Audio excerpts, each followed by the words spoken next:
सोने का अंडा देने वाली मुर्गी की कहानी। एक गांव में एक किसान अपनी पत्नी के साथ रहता था। उनका एक छोटा सा खेत था जहां वे दिन भर परिश्रम किया करते थे।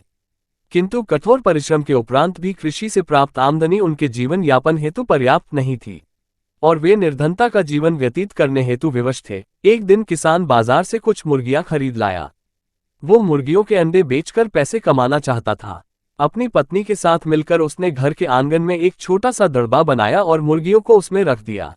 सुबह होने पर जब उन्होंने दड़बे में झांककर देखा तो आश्चर्यचकित रह गए। वहां एक सोने का अंडा पड़ा हुआ था। किसान सोने के अंडे को बेचकर अच्छे पैसे मिल गए। अगले दिन फिर उन्हें सोने का अंडा मिला।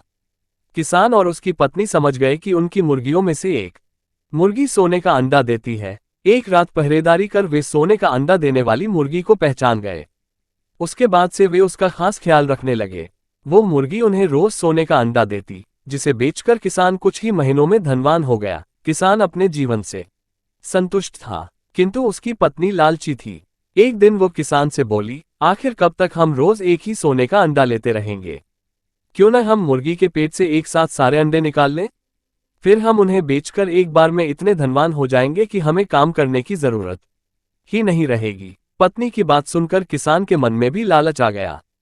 वो बाजार गया और वहां से एक बड़ा चाकू खरीद लाया। रात में अपनी पत्नी के साथ वो मुर्गियों के दड़बे में गया और सोने का अंडा देने वाली मुर्गी को पकड़कर उसका पेट चीर दिया। किंतु मुर्गी के पेट में सोने के अंडे नहीं थे। किसान और उसकी पत्नी अपनी गलती पर पछताने लगे। अधिक सोने के अंडों के लालच में पड़कर वे रोज मिलने वाले एक सोने के अंडे से भी हाथ धो बैठे थे। इससे हमें ये सीख मिलती है, लालच बुरी बला है।